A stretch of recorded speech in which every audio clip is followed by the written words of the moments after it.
I think I've gone through the exercise of what does my life cost? What do I think it would cost in an ideal version? And what do I think it will cost once I don't have kids and once we've paid off our mortgage? And what does that need? When you don't know what the money's for, you need more. Hello, friends. This is Tyler Gardner welcoming you to another episode of your Money Guide on the Side, where it is my job to simplify what seems complex, add nuance to what seems simple, and learn from and alongside some of the brightest minds in money, finance, and investing. So let's get started and get you one step closer to where you need to be. Today's guest is someone I've been looking forward to having on the show for a while now, as whenever I Google just about anything worth Googling re practical finance strategies, his name seems to pop up.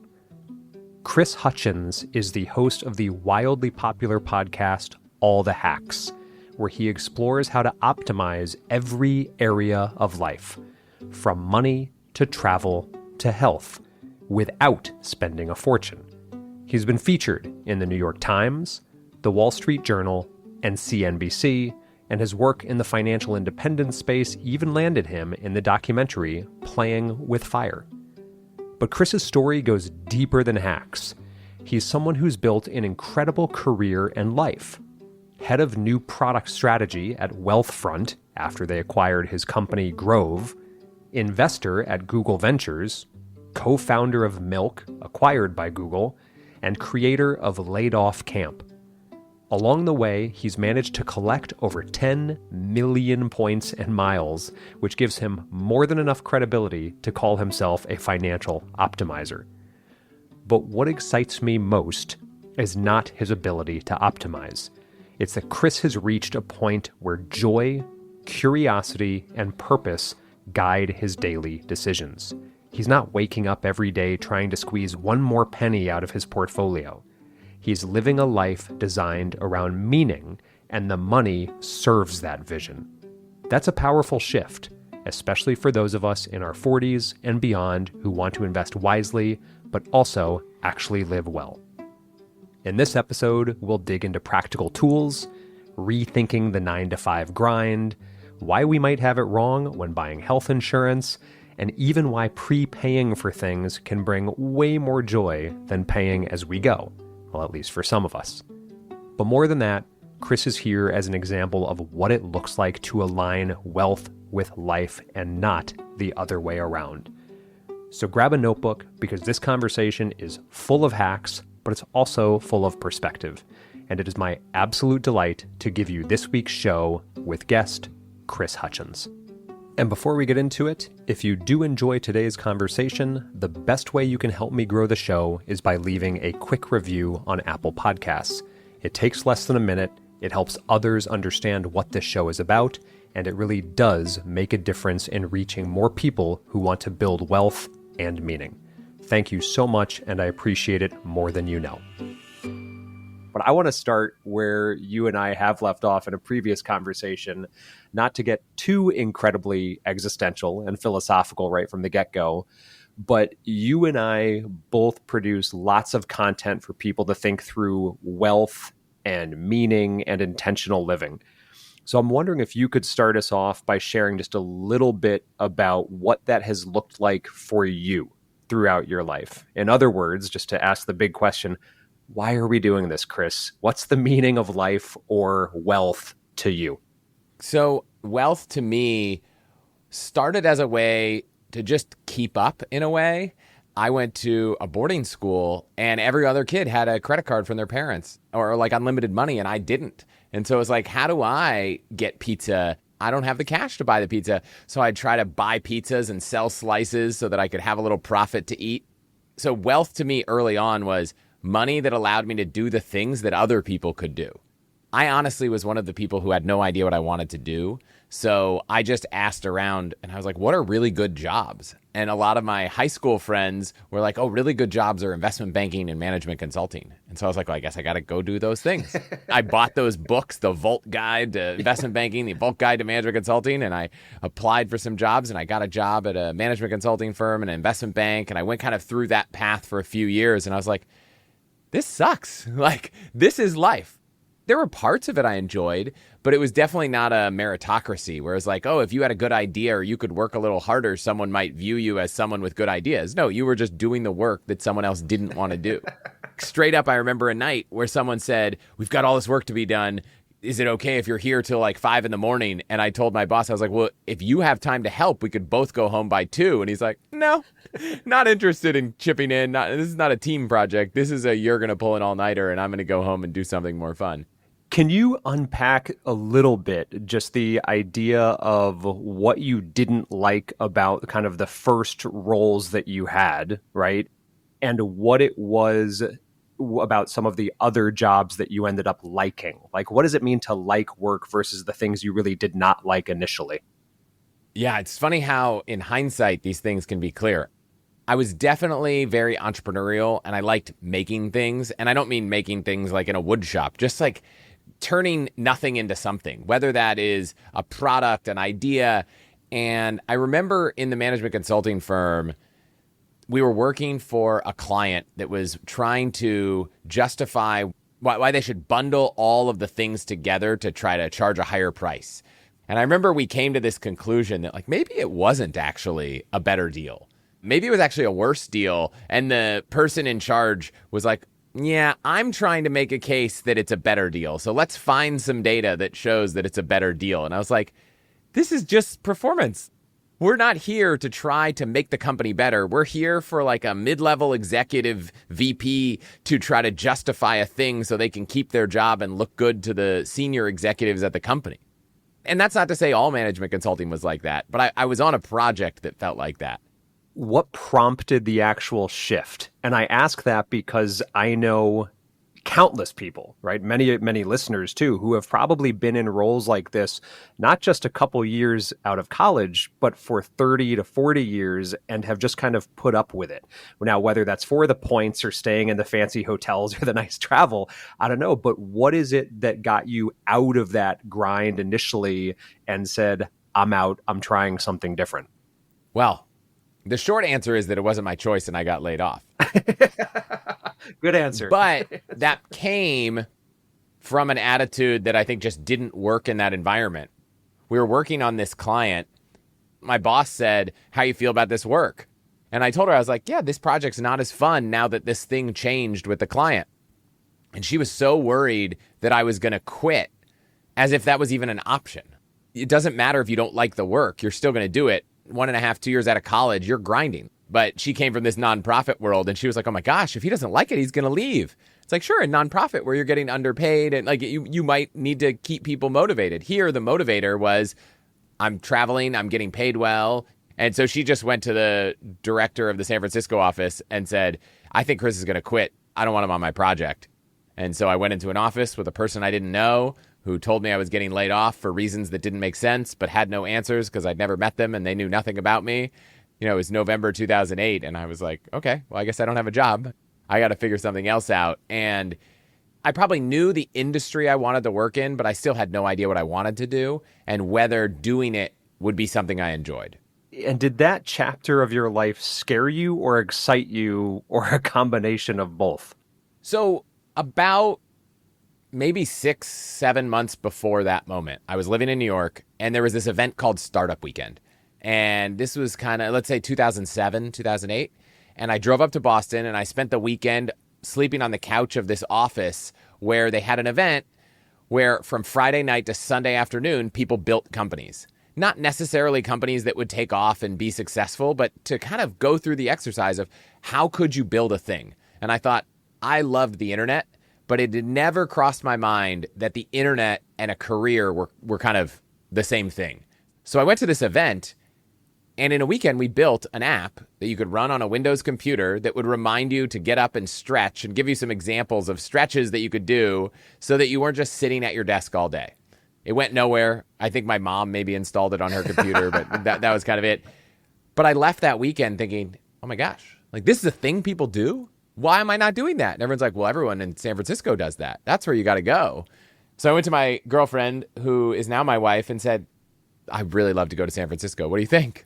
My office has a job there. I've got this great stable job, which of course I got laid off from a month after moving to San Francisco.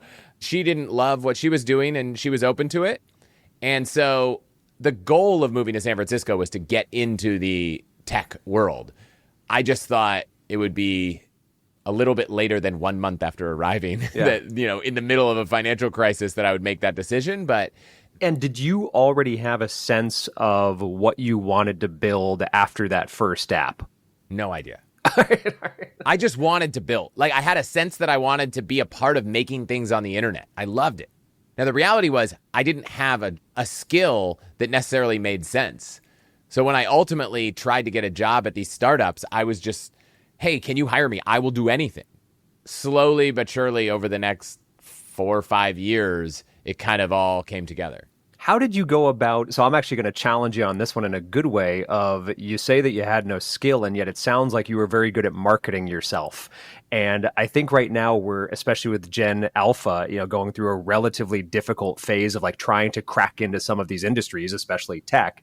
Like, one of those skills that so few people are focusing on in traditional undergrad degrees right now is marketing the self.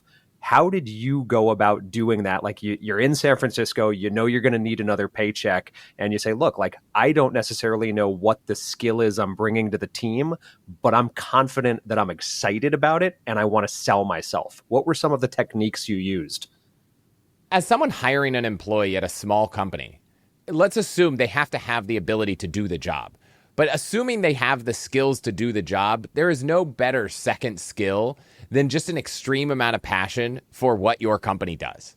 Now, I didn't know that at the time. I thought this was crazy, but I looked at all the startups out there. I went to every event. I talked to every person I could, trying to understand the lay of the land, what companies were hot, what were they doing. I'm fast forwarding probably a couple years. So I spent a couple years doing freelance work, like helping people build financial models that relied on my investment banking background.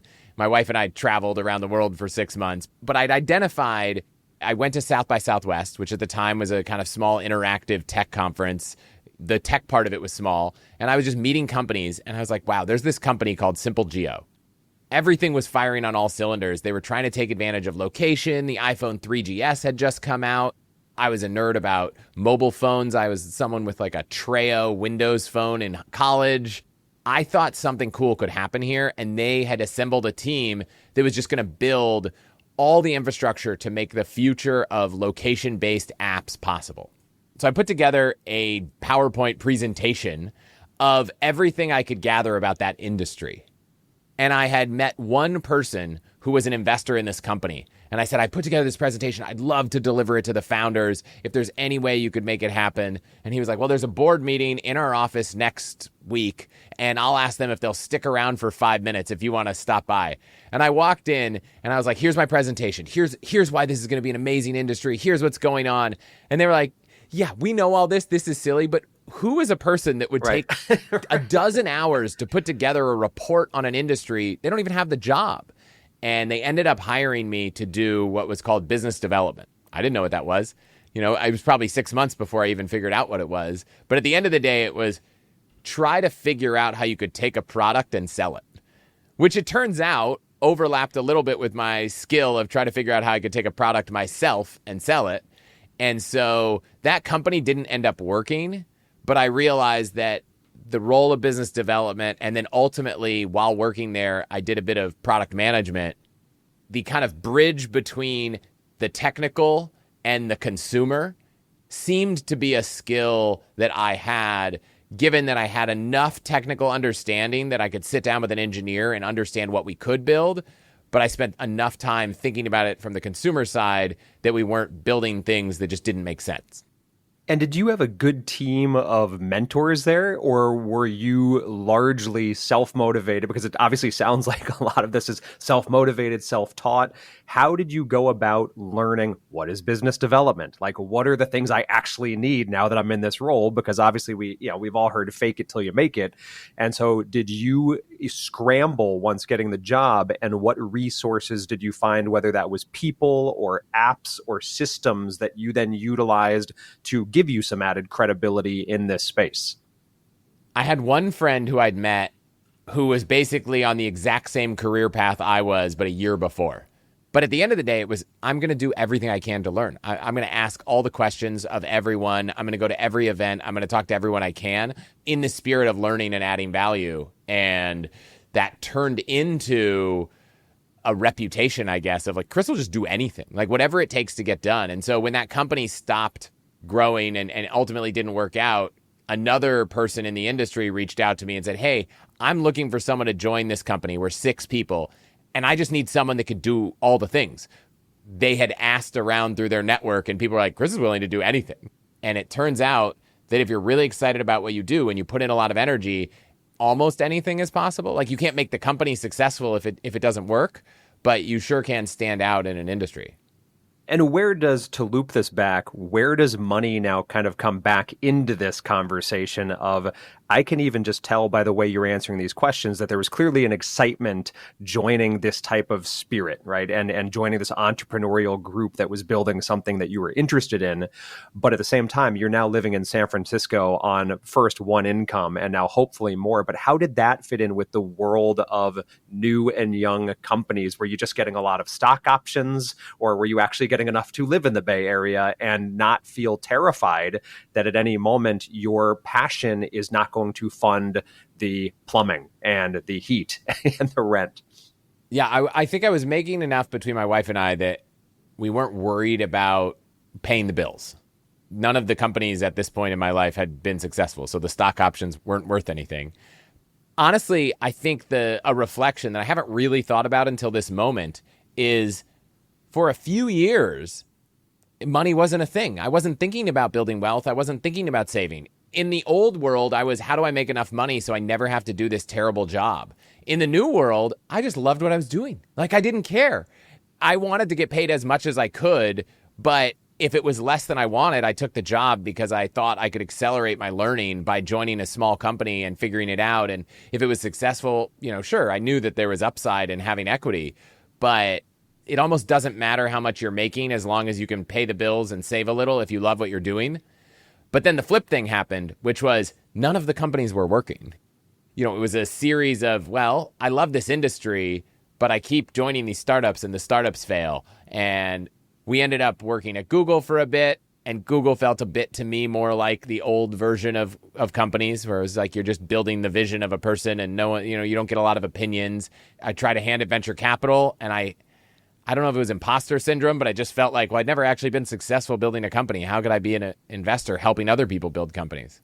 What was the first one that you worked on where you said, this has got some traction, it's going to work? Obviously, we know what the story of Google, but that didn't feel like the corporate grind. Like, was there any happy medium where there was something that ended up working out, but that didn't inevitably have to go down some road of, obviously I hyperbolize a little bit, but soul-sucking corporate work, that could be successful and still carry on this fun entrepreneurial, we don't have to talk to our employees about raises because they don't care and they just love the work? I think I worked at 2 startups and then Google, and then I started a company. And all 3 of the startups, it felt like such a fun venture, but none of them worked out. So I never had the experience of this thing's going to work forever. I could do this forever. It felt like, well, I could shuffle between companies that don't work. But it kind of, now I'm starting to get a little bit older in my career, and I went to Google. I was like, wow, you get paid well at Google, but I didn't love the work. Going back to the startups, like, you weren't getting paid well enough, at least back then, that it felt like it was the best place to be for a long-term family, at least in my level. And then I started a company. I was like, well, this is perfect. I can control it all. But then the company also didn't work. And then when that company didn't work, we found a home for some of the team at Wealthfront. And this was a late enough stage company that it felt like the company was working, but it valued creativity and innovation. And the role I came in at was senior enough that I could own those projects. And I remember telling everyone, they were like, oh, how long do you have to stay? Because we kind of marketed it as an acquisition, but in all reality, no one made any money. I definitely got some Wealthfront shares that I hope will be valuable someday, but it's not like they deposited a bunch of money in my bank account. I didn't get a signing bonus. So people would say, how long do you have to stay? And my answer was, honestly, I could see working here for the next 50 years. It felt like I could just do this forever. Well, so now the obvious, why did you leave? So while at Wealthfront, I was having a good time, and I don't know what made me start a podcast. I wanted to for reasons that I can't quite put my finger on. I asked Wealthfront, hey, this could be a really good marketing channel for you. Do you guys want to own this podcast? And they said, no, we don't want to own it. Wow, missed opportunity. And only after doing that enough did I realize it could actually be a job. And so I felt like I had to take that leap. I went and decided, I think it's at the point where the salary of the job and the salary of the podcast were similar.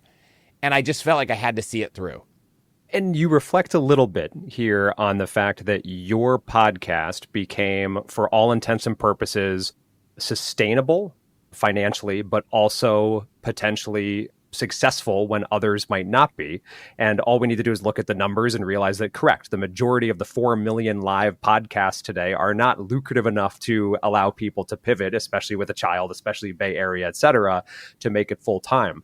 If you feel comfortable answering this, obviously, can you reflect on some of the things that you believe you bring to this space, or the content brings to this space, that answers necessary questions for people, that makes it successful? Like, why do people want to tune into your show more than someone else's and listen to what you have to say more than somebody else? I'm happy trying to answer this question. I have no concerns answering it. I don't know if I know the answer. My hypothesis when I started the show was, there are a lot of people out there that like to live an optimized life. They want to find the best deals. They want to travel for free. They want to sleep better, eat better. And in order to get that information, it was very siloed at the time. So if you wanted to tackle frequent flyer miles and credit card points, there were podcasts for it. There were blogs for it. But you had to commit really deeply to that space. Personally, I didn't want to necessarily go that deep in all those areas. And I kind of valued the Pareto principle of the 80-20. And so I thought, what if I made a show where I could go spend a week going deep on sleep and find an expert and do some research, produce an episode, but this wasn't a sleep podcast. And I would say the core tenet of it is spending less and saving more when it comes to travel, points, miles, investing, and personal finance. But I still get the chance to talk about health, talk about sleep, gut health. Like, I get the ability to go into these areas that it turns out the average, maybe slightly older millennial who has a family or doesn't and is thinking, I've saved some money, I want to do better, but I don't necessarily want to go down every rabbit hole. But I sure would love if someone who loves to do research can go down that rabbit hole and share the 80-20 of what they learned. And so that ended up being the show. Yeah, because going through the content, obviously, I think you're obviously speaking pure truth, which is you hit on so many topics, and rightfully so. The podcast is called All the Hacks. I'm wondering, are there any specific ones that you have hit on in, let's just kind of limit it to the last year, that have really deeply resonated with listeners, where you get some feedback where you go, oh my gosh, I just hit a potential pain point or something that people do need to learn more about, or that they're really struggling with right now? You know, obviously you bring up insurance, and part of me, the second I even hear that word, I go, oh my gosh, not only am I stressed about that daily and think through all the different types of insurance, but I know many of my listeners are. But are there any specific topics that you say, like, this is one that resonates right now? It's interesting. I would say every episode I do, I probably get 3 to 5 people that email me and they're like, I needed this one.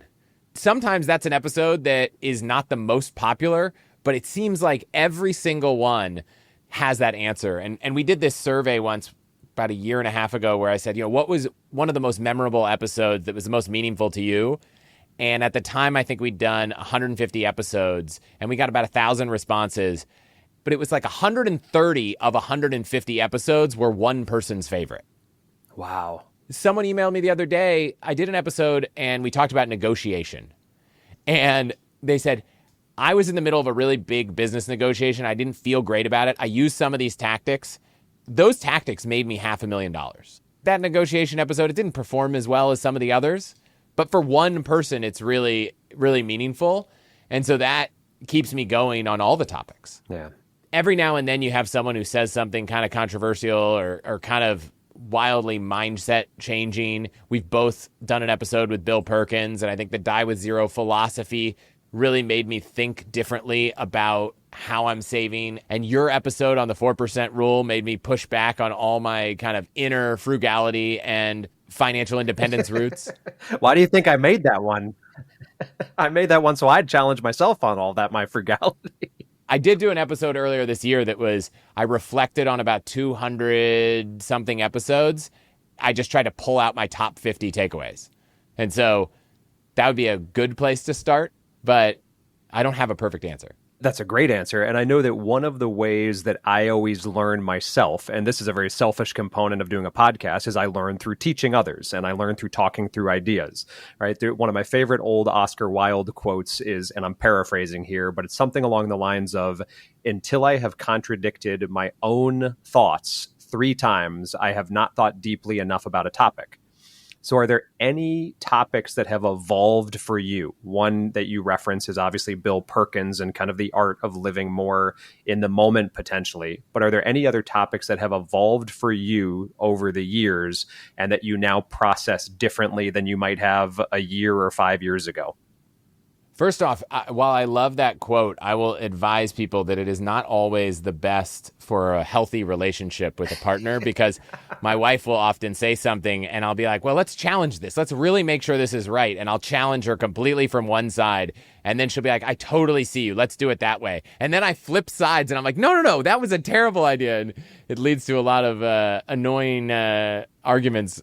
Given that you just mentioned that a lot of your audience thinks about health insurance and how it makes sense, I think I'd always thought that the best health insurance was the premium plan that covered everything. And if someone had asked me for advice during open enrollment, and I guess open enrollment at a company is different where you're maybe not footing the entire bill, but I'd always thought that that was the smart move. And maybe if you're not going to use a lot of insurance in the year, which obviously we never know what's going to happen.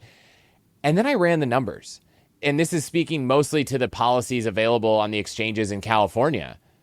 But it turns out that the annual cost of the premiums for a family of 4, at least for us, looking at the highest, best plan and the lowest, cheapest plan, are about $2,000 extra a month. So you'd be spending $24,000 a year more to have the best plan than the worst plan. Now, the worst plan has an out-of-pocket maximum that was like $16,000. So if you get the worst plan, the maximum in the worst case scenario you'd pay is less than what you would pay for the best plan without ever using it. The only reason that plan is not good is it's really about your psychology. And so the reason I bring this example up is because we did this experiment this year and we went on the high deductible PPO plan that had, high deductibles, high out-of-pocket maximums, but was the lowest monthly cost. And we did it as an experiment because we knew the hardest thing was going to be, I think we had to spend, I don't remember how many thousands of dollars before any insurance kicked in, which meant that if our daughter was coughing and we thought, do we take her to the doctor? It's going to cost $800. And anyone listening with kids knows that like 9 out of 10 times that doctor's visit is like, nope, all good. But we knew going into it that every single month we were saving some astronomical amount of money. So if we went to the doctor 3 times in a month, we were still coming out ahead, but it was still painful in the moment. The reason I bring this up is it really pushes back against this idea of, I really like prepaying for things because it takes away the psychological pressure of, do I go to the doctor's visit now? And I'll give a quick anecdote. Back when I lived in New York, I would always prepay for the monthly subway pass because I was so frugal that I was like, I'd rather walk than pay $2 to take this subway ride. Even if it was like a 45-minute walk. I was like, the $2 just seems crazy when I could walk. And then it went to $2.25. It's like, I'm never going to take a subway, But if I just paid the $70 one time, then every time I got on the subway, I didn't have to think about it. Like I knew that paying in advance would take away all this, analysis paralysis, which most people listening are like, for $2, you're crazy. And yes, hopefully some people can sympathize, but somehow it worked. I don't know what we did differently, but we just went to the doctor. We were like, and maybe the fact that it's your child and they're sick just gets over that it helped that early on in the year, my daughter fractured her leg and basically blew through a lot of that deductible quickly. Genuinely, I wish she didn't do that. But it's sure made, like, going to the doctor now, I already hit the out-of-pocket maximum. So, like, do I want to go to the ER?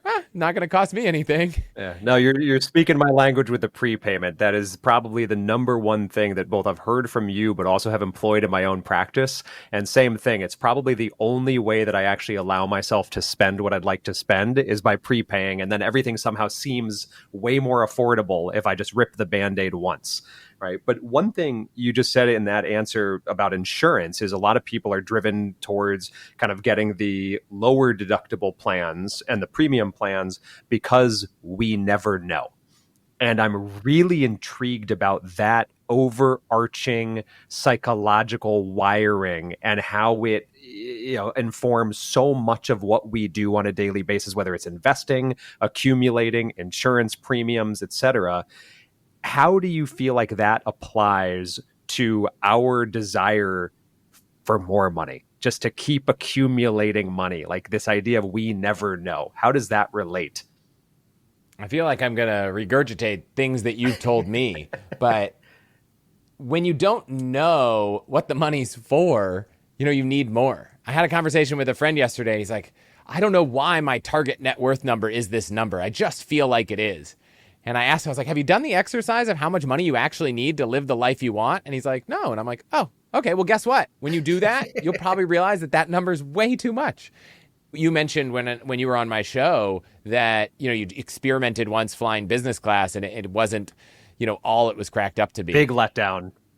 Yeah, you had a poor experience. I will push back and say, especially if you can figure out how to do business class at a free or very much lower cost strategy, flying internationally in a bed instead of a chair, right? Like when you're doing that for the same cost as economy with points, like, I don't know, it's hard to go back. But we always think we need all these things or we might one day want them. The number of people I know, they're like, well, I need more money because one day, what if I want to fly private? It's like, if you just take that off the table, that's like $10 million you don't need, and it's really stretching. And so I think I've gone through the exercise of what does my life cost?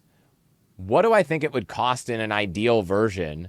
And what do I think it will cost once I don't have kids and once we've paid off our mortgage? And what does that need? That's a lot more in reach than the number that I would want if you looked at my net worth and said, what do I want to get to? Because it's probably 2x what I have, right? Like intrinsically, I have this desire for more. And it's hard, right? Like I know with the income we have today, we're kind of in a place where we're okay. And then I find myself making decisions about the business, about our life that are completely irrational. Something I've learned about myself. It's way easier for me to think about spending tens of thousands of dollars to buy all the furniture in the house than it is for me to think about spending $1,500 on a bed. I don't know why, but in this case for my wife, it's the opposite. So my wife and I were talking about getting some new furniture because we honestly, I don't think we've ever bought nice furniture. We've graduated from IKEA. We're in the same boat on that one. I think we've graduated from IKEA, but we've, barely. And so I was like, you know what?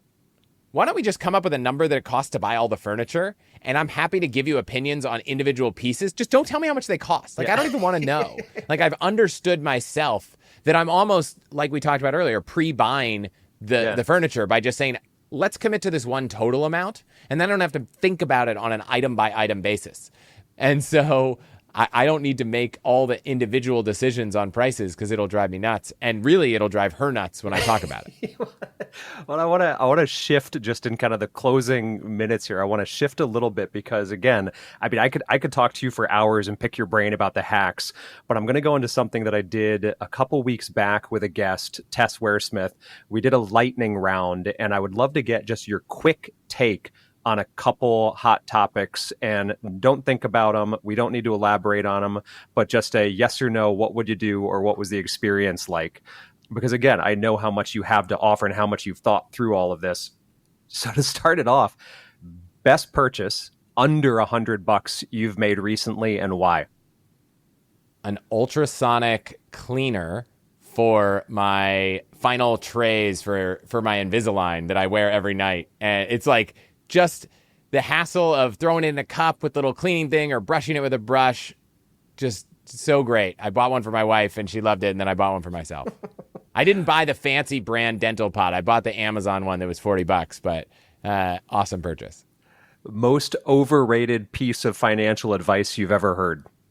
I think the most overrated financial advice is all the tax advice that's floating around TikTok and Instagram right now. Employ your kids and, go buy a G-Wagon and do all these things. And if you own a small business, there are a lot of things that in the right circumstance are good business deductions. And in every way I see them being talked about online, they are not. Yeah. And I think I am one who absolutely loves to minimize my taxes, right? Every year, at the end of the year, I do an episode on all the things to try to minimize taxes, but not at the expense of committing fraud. Yeah. Like not at the expense of breaking the law or breaking the tax code. See, and that's why you need to get into social media, so you can be a voice of reason amongst all of these 20-year-olds who don't know what taxes are yet. One money app you can't live without. For me, it's a tie between Kubera and Copilot. What do they do? So Kubera, I think, is the best net worth tracking, portfolio tracking app. And Copilot, if you're on iOS, is, for me, the best designed spending tracking. Biggest waste of money you see people in their 40s and 50s making now? And to be fair, I don't know if I have answers to most of these questions. I just came out and go, these are good, these are fun. But if I were put on the spot, I don't know. I don't know if this is a fair answer, but I have both friends and people I see online that are spending money on things that I'm not necessarily against. I'm just wondering whether they've taken the time to think about the impact of those purchases. I don't care if you want to buy $800 shoes, but when you talk to me about the apartment you want to rent being like $300 a month too expensive and you really wish you could afford it for your family and you're buying the $800 shoes, I just wonder whether you just haven't taken the time to think about your priorities.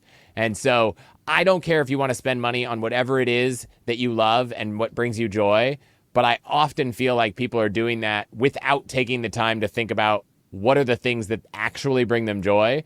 And so the people who are buying things that they think will bring them joy without taking the time to think about it, I think are the most overrated or waste of money. Then this is the perfect last one for you. What's your guilty pleasure spend that you'll never cut, no matter how much the screaming heads tell you not to and that it's a waste of money? It's probably credit card annual fees. I think right now, between my wife and I, we probably have, had to guess, like $10,000 of credit card annual fees. And everyone I know is like, this is crazy. And I play the game and I enjoy the game. And I don't recommend this to everyone.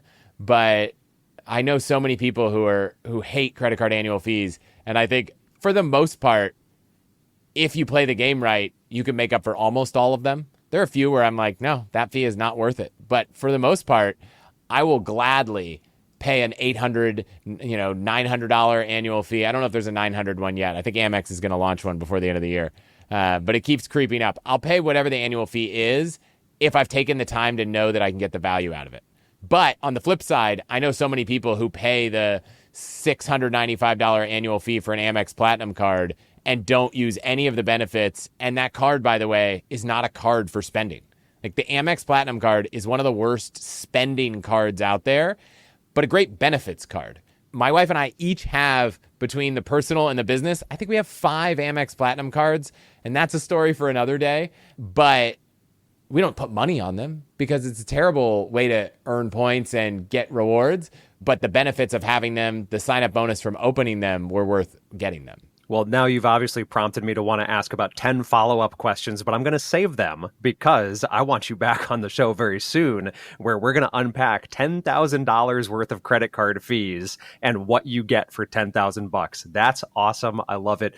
Please do tell me, though, in the meantime, if people can't wait to hear you back on this show, obviously you do tons of incredible work. Where can people kind of find more about how you think and some of the shows you're currently working on? Yep. If you just search for All the Hacks on whatever podcast video player you're on right now, you'll find our show. We release an episode every Wednesday that's a deep dive into something. And I think if you want a good place to start, go back to June and look for the episode on the top 50 lessons. Or just scroll till you see something that's a challenge in your life. If you need a mini retirement, if you're trying to think about how to save some money on hotel stays, if you're trying to think about retirement, accounts, there's an episode for almost any area of your life you want to optimize. And so find one that speaks to you and send me a note what you think. There's a form on the website. I read every email that comes in. And I can emphasize that no matter who you are and what you're looking for, I promise Chris has the answer somewhere on one of these episodes. So definitely worth the time. Chris, thanks so much for being on the show, and I'm looking forward to connecting with you soon. Yeah, thanks for having me. Thanks for tuning in to your Money Guide on the Side. If you enjoyed today's episode, be sure to visit my website at tylergardner.com for even more helpful resources and insights. And if you're interested in receiving some quick and actionable guidance each week, don't forget to sign up for my weekly newsletter, where each Sunday I share 3 actionable financial ideas to help you take control of your money and investments. You can find the sign-up link on my website, tylergardner.com, or on any of my socials at socialcapofficial. Until next time, I'm Tyler Gardner, your money guide on the side, and I truly hope this episode got you one step closer to where you need to be.